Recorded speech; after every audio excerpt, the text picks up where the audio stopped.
Assalamualaikum warahmatullahi wabarakatuh. Halo pemirsa Ektarisi Channel, selamat bertemu kembali dengan kami di cerita kisah nyata misteri. Nah pemirsa, di episode kali ini kami akan menceritakan kisah nyata yang kami dapat dari seorang narasumber. Sebut saja namanya Soleh, berusia 23 tahun. Jadi pemirsa, Soleh ini menceritakan kepada kami pernah mengalami perjalanan sakral di saat beliau berusia 18 tahun. Dan cerita ini kami akan beri judul Ternyata Bapakku Jadi Tumbal. Seperti apa ceritanya? Namun sebelum ke ceritanya, jangan lupa pemirsa dukung terus channel kami dengan cara like, komen, dan juga subscribe biar channel kami bisa berkembang.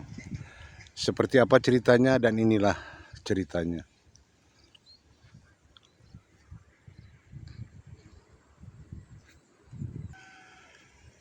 Pemirsa, Soleh adalah seorang anak muda atau seorang pemuda yang sangat rajin beribadah.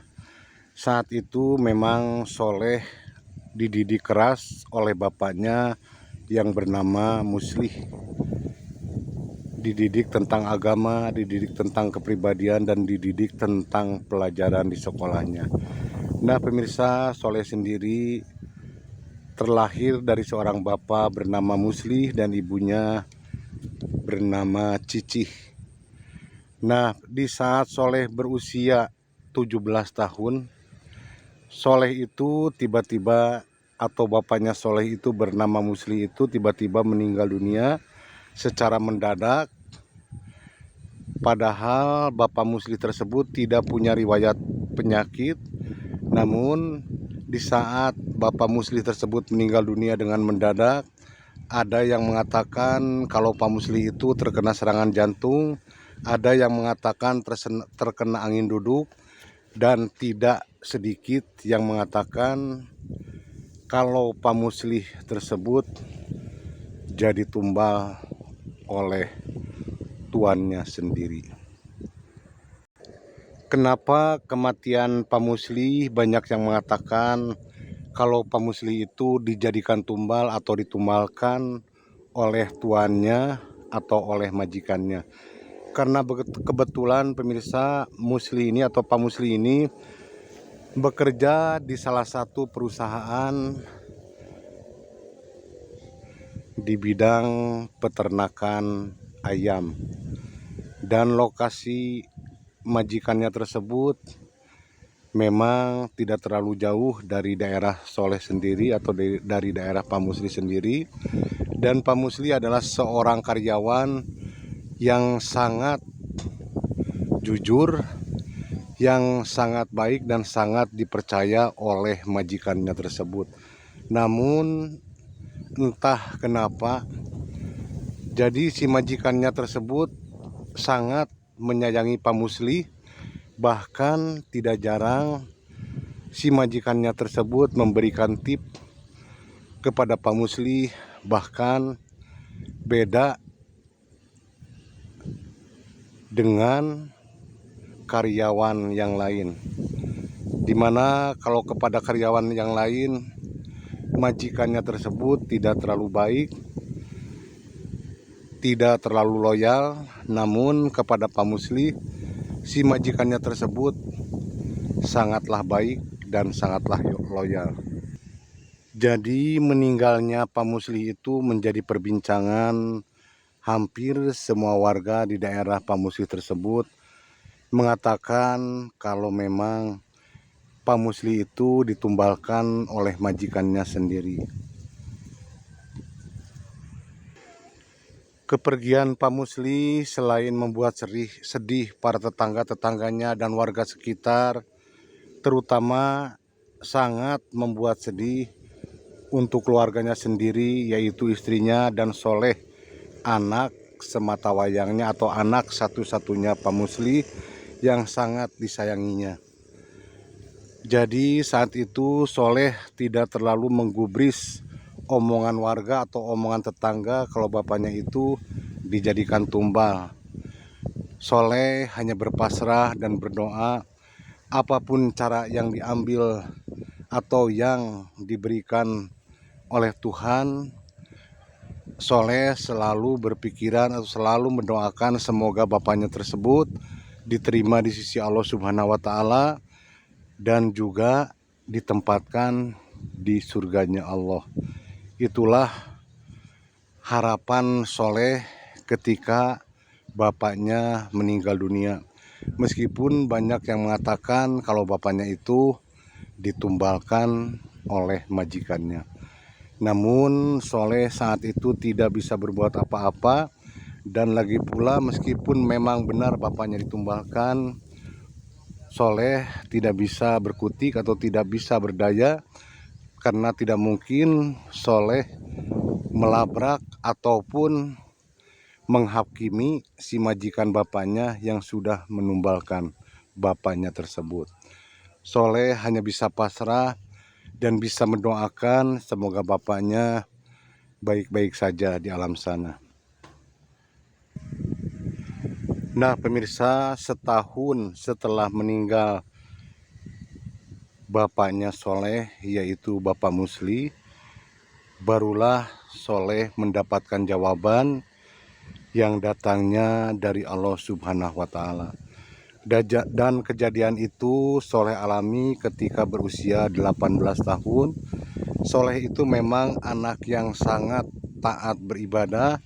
Jadi kalau sehabis sholat isya, Soleh selalu berdiam diri di surau atau di musola hanya untuk berzikir atau mengaji atau mendoakan bapaknya tersebut.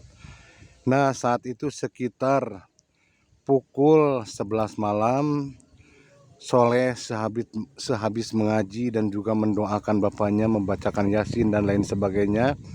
Di saat Soleh sedang berzikir, tiba-tiba Soleh merasakan surau atau musola tersebut bergetar. Lalu tiba-tiba telinga Soleh seperti budek, seperti tidak mendengar apapun, dan tubuhnya terasa sangat dingin sekali, bahkan katanya semua tubuhnya seperti kesemutan. Nah saat itu Soleh hanya terus berzikir, berdoa dengan apa yang dirasakannya. Namun saat itu juga tiba-tiba tubuh Soleh seperti terangkat. Lalu tubuh Soleh seperti melayang berjalan. Dan yang anehnya, saat Soleh berjalan, Soleh masih bisa melihat tubuhnya yang sedang duduk dan berzikir. Disitulah Soleh merasakan keanehan yang sangat di luar nalar, melihat tubuhnya sendiri. Nah saat itu Soleh berjalan namun masih bisa melihat tubuhnya yang sedang duduk berzikir. Dan yang anehnya, Soleh tidak bisa menghentikan langkah kakinya dan Soleh terus berjalan. Namun dari jauh Soleh masih bisa melihat surau atau musola di mana Soleh saat itu sedang berzikir. Bahkan Soleh sempat melihat dirinya atau tubuhnya masih duduk dan berzikir, sedangkan tubuh yang satunya sedang berjalan. Di situ Soleh berpikiran kalau Soleh itu akan meninggal dunia atau yang dinamakan dengan sakaratul maut, karena Soleh sangat heran sekali dengan apa yang dialaminya. Namun saat Soleh berjalan, Soleh tetap berzikir dan menyebutkan asma Allah. Nah beberapa saat kemudian tiba-tiba Soleh seperti masuk ke salah satu tempat, di mana di tempat itu layaknya seperti neraka. Di situ Soleh sempat heran, sempat kaget karena Soleh melihat ada kobaran api, ada orang-orang yang sedang menjerit-jerit seperti yang sedang terkena siksa. Dan di saat Soleh merasakan ketakutan, bahkan Soleh hanya berdiri, tidak mau menggerakkan kakinya untuk berjalan. Di situ ada seorang laki-laki memakai surban putih, memakai pakaian serba putih, berjenggot panjang, dan mengatakan kepada Soleh, jangan takut nak, teruslah berjalan. Nanti kamu akan melihat keadaan dan apa yang sebenarnya kamu pikirkan selama ini. Nah di situ Setelah si laki-laki tua berkata kepada Soleh seperti itu, Soleh pun mengucapkan terima kasih dan tersenyum kepada si laki-laki tersebut, dan Soleh pun meninggalkan si laki-laki tersebut dan terus berjalan di jalanan, di mana di setiap pinggir kanan kiri jalan tersebut banyak sekali orang-orang yang sedang bekerja atau bahkan dicambuk, bahkan disiksa, bahkan disirami air panas dan lain sebagainya. Dan Soleh pun terus berjalan melewati jalanan tersebut, namun yang anehnya jalanan tersebut tidak terlihat ada tanah atau batu, namun yang dipijak oleh Soleh adalah rumput yang sangat hijau. Namun di kiri kanan jalanan tersebut banyak orang-orang atau manusia, bukan hanya satu dua tapi hampir ratusan, dan sedang melakukan pekerjaan. Namun di setiap orang itu ada seseorang yang berdiri. Jika si orang tersebut malas bekerja, langsung si orang yang di sampingnya itu mencambuki bahkan memukul si orang-orang yang sedang bekerja tersebut. Di situ Soleh merasakan ngeri, namun Soleh terus-terusan berzikir dan Soleh terus berjalan. Nah, beberapa saat kemudian tiba-tiba Soleh tersentak melihat sosok laki-laki yang dikenalnya sama sedang bekerja, namun kakinya dirantai dan di rantainya itu ada seperti bola besar namun terbuat dari besi, sehingga si laki-laki itu sangat susah berjalan, sedangkan di pundaknya seolah memikul besi yang sangat berat.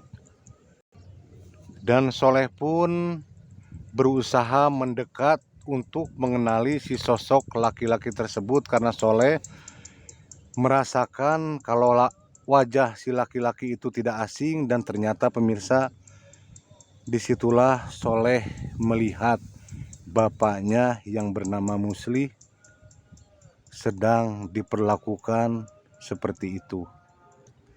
Jadi di situ Soleh jelas sekali melihat keadaan bapaknya. Ternyata bapaknya itu diperlakukan seperti itu, sedang bekerja dengan tubuhnya yang terlihat merah-merah, memikul besi yang sangat besar, di kakinya dipakai rantai dan juga ada besi bulat, sehingga Bapak Musli itu seolah susah berjalan, sedangkan Bapak Musli harus membawa besi yang ada di pikulannya dipindahkan ke salah satu tempat.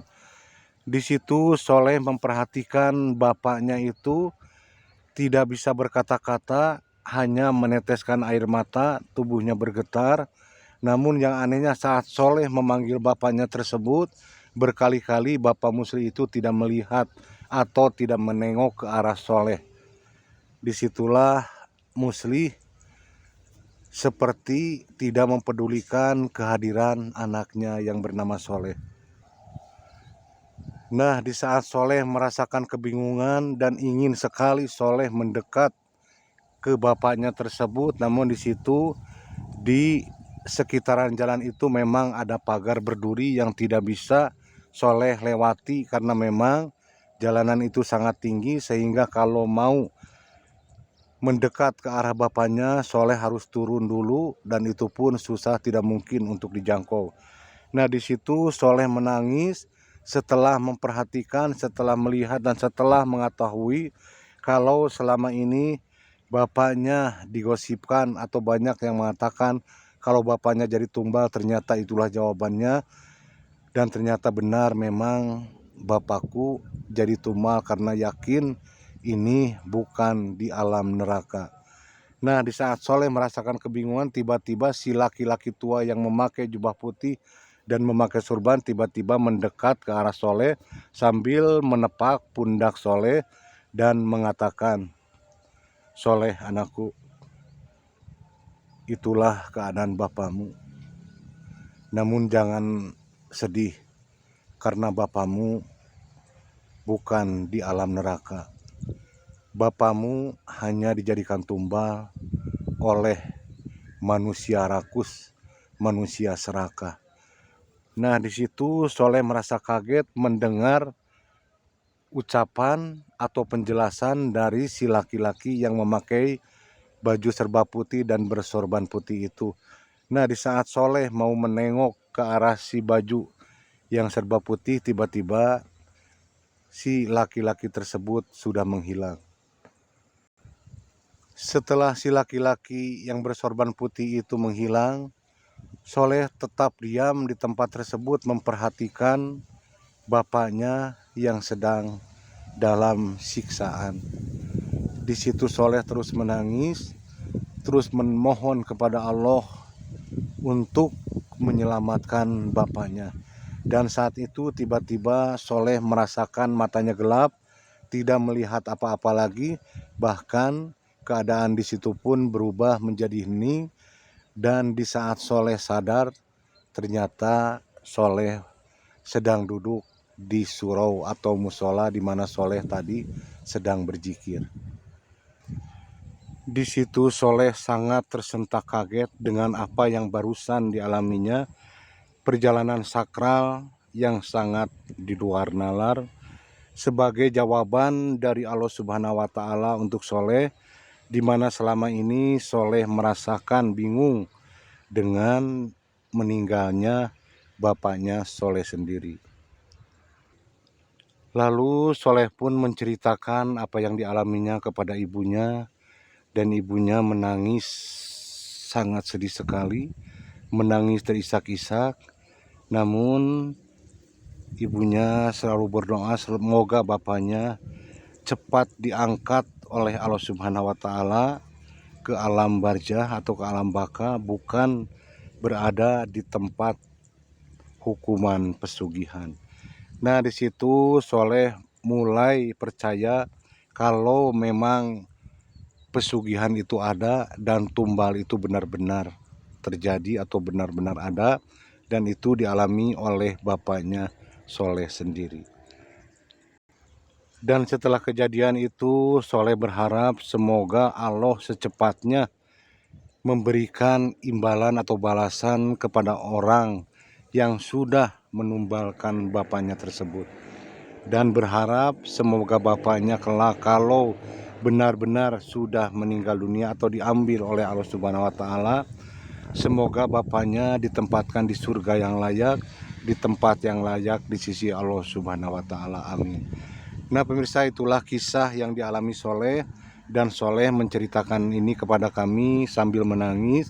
Bahkan Soleh seperti menyimpan dendam kepada orang yang menumbalkan bapaknya, namun apa boleh buat, karena memang tidak ada saksi yang bisa dijelaskan secara benar-benar. Jadi Soleh hanya pasrah dengan keadaan ini. Namun setelah kejadian itu Soleh pernah ditawari oleh si pemilik perusahaan yang sudah menumbalkan bapaknya, namun Soleh menolaknya secara halus. Bahkan Soleh sudah tidak ingin lagi berhubungan dengan si orang tersebut. Nah, pemirsa, itulah kisah yang dialami Soleh. Semoga ini menjadi pembelajaran bagi kita semua, dan kita harus percaya bahwa yang namanya pesugihan atau tumbal itu memang benar-benar ada, benar-benar terjadi. Dan semoga kita dihindari dari perbuatan syirik, dari perbuatan musyrik yang seperti dilakukan oleh majikannya Pak Muslih tersebut. Semoga cerita ini memberikan tuntunan kepada kita semua. Semoga kita semua tetap bersyukur apapun yang kita dapat, rezeki sebagaimanapun yang kita dapat, tetap kita syukuri. Yang penting kita berkah, memanfaatkannya kita berkah dengan apa yang kita dapat. Sampai di sini dulu pemirsa, tunggu kembali kami di kisah nyata berikutnya, karena ini bukan rekayasa, ini semua kisah nyata. Semoga pemirsa terus mendukung channel kami dengan cara like, komen, dan juga subscribe biar channel kami bisa berkembang. Dan buat siapapun yang selalu mendukung channel kami doakan sehat selalu, panjang umurnya, dan murah rezekinya, serta dimudahkan segala urusannya. Amin ya Allah ya Robbal Alamin. Wassalamualaikum warahmatullahi wabarakatuh.